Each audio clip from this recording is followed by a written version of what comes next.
안녕하세요, 꿀펀치입니다. 이번에는 과거 스파링 영상과 현재 스파링 영상을 비교하는 영상을 준비하였습니다. 과거에도 지금도 여전히 복싱을 못하는 것은 마찬가지지만 무릎을 수술하고 나서 후유증이 복싱에 어떻게 영향을 미치는지 볼까 합니다. 제가 받은 무릎 수술은 추벽 증후군 추벽 제거술이고요. 추벽 증후군에 연골 연화증이 더해져서 추벽이 깎아낸 연골을 지져서 연골을 다듬은 상태입니다. 당연히 주변 근육들도 연골도 손상을 받은 상태입니다. 그리고 이것은 물리치료와 꾸준한 운동으로 관리해야 하는 상태이기도 합니다.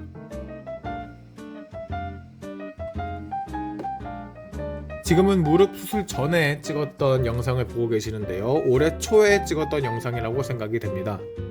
빨간 헤드기어가 저이고요. 하얀색 헤드기어가 상대방입니다. 상대방도 저도 30대의 나이에 있고요. 시합을 준비하는 과정에서 스파링을 했었던 것으로 생각이 됩니다.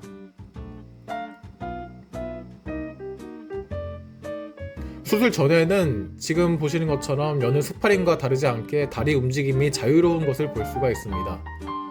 복싱 실력은 둘째치고요. 움직임에 대해서 전혀 문제가 없는 것을 당연히 볼 수가 있죠. 정상인이었으니까요. 제가 9월에 수술을 하였는데요. 이때가 올해 초 3월, 4월이었을 겁니다. 무릎이 정말 아프다는 생각은 안 들었고요. 그저 이게 열심히 운동을 하고 나면은 무릎이 시리다, 쑤신다, 힘들다 이 정도의 생각이 들었던 것 같습니다. 늘 제가 평생 느껴왔었던 그런 느낌이 당연히 들었었고요.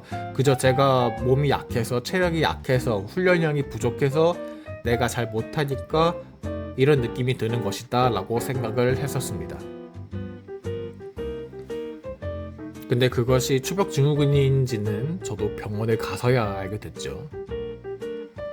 여러분들도 운동을 하시면서 조금이라도 아프시면은 병원에 가셔서 검사를 받아보시는 것을 저는 추천드립니다.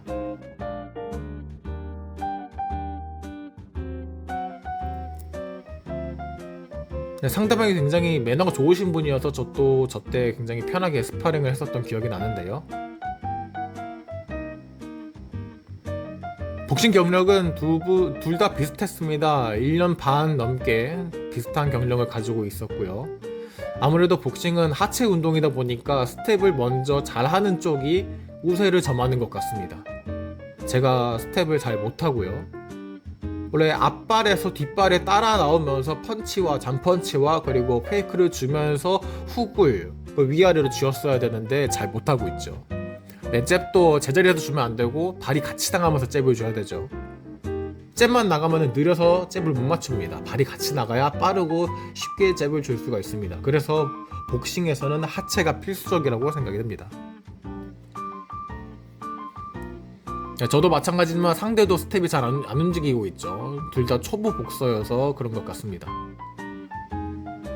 밀어치기보다는 끊어쳐서 상대방을 중심에 놔두고 해야 되는데 자꾸 흔들리니까 타점이 계속 빗나가고 있죠. 지금 보시는 장면은 2024년 10월 3일날 촬영된 것이고요. 서울 전쟁기념관 근처에 있는 샷건 복싱짐에서 스파링을 하였습니다. 마찬가지로 복싱 동호회에서 같이 운동을 하였고요. 빨간 글러브가 저이고요. 파란 글러브가 샷건 복싱짐 관장님이십니다. 직접 스파링을 받아주시겠다고 해서 같이 했습니다. 수술 전에 저의 모습과 지금 현재 모습을 비교를 해보시면은 다리 많이 안 움직인다는 것을 볼 수가 있습니다.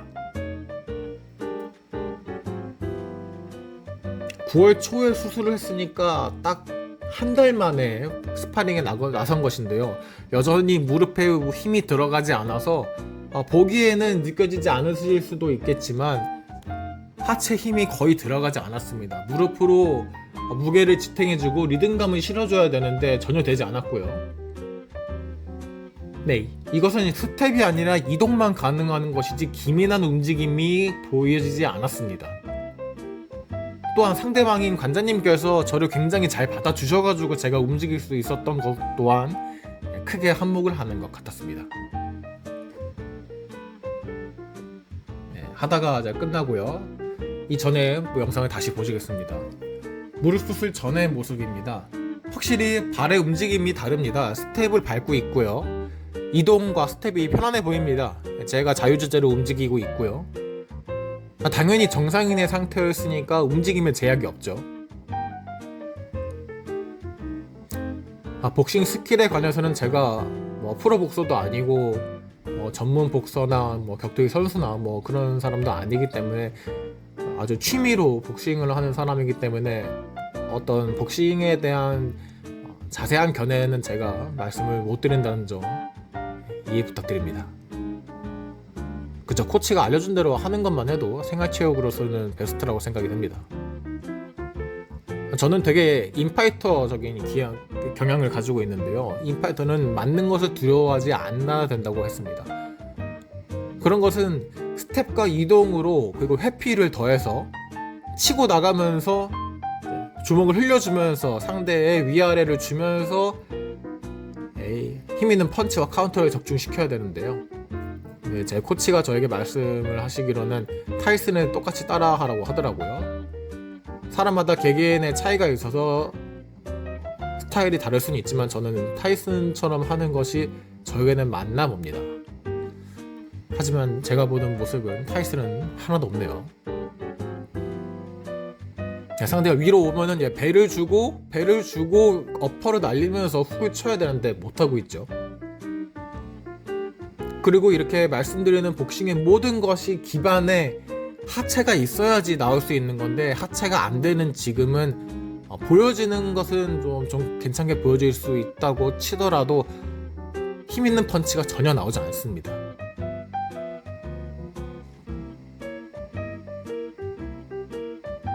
조금밖에 못했는데 힘들어서 쉬고 있죠.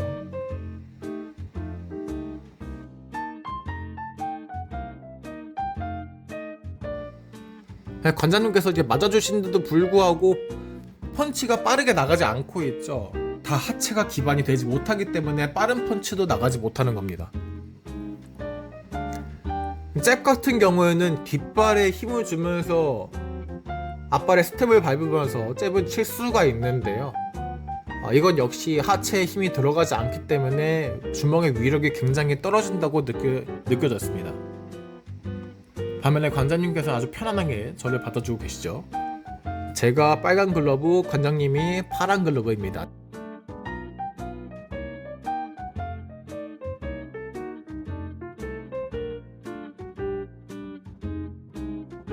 하체에 힘이 들어가지 않으니까 자연스럽게 상체에 집중이 되면서 상체가 둥둥 떠다니는 느낌을 받았습니다. 이것은 느낌이 가벼운 느낌이 들었는데요. 하지만 반대로 말하면 하체가 기반이 없기 때문에 어떻게든 잘 흔들릴 수 있다는 생각이 들었습니다. 역시 복싱은 하체 운동이라고 생각이 들었습니다. 모든 격투기가 그렇겠지만요.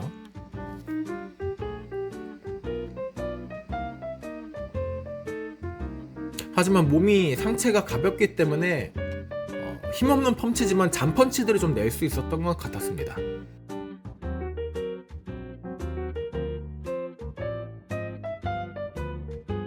무릎 수술 전에는 확실히 움직임이 더 좋았습니다.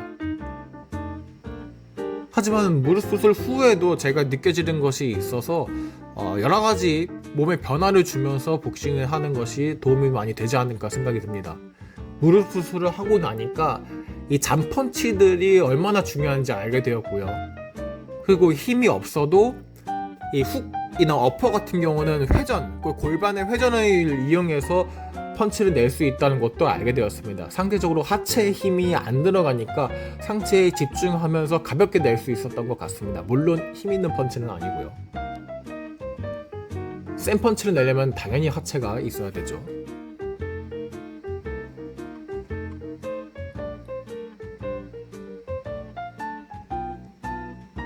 얼른 열심히 운동해서 이전에 같은 상도로 돌아가도록 하겠습니다. 지금까지 꿀펀치였습니다. 감사합니다.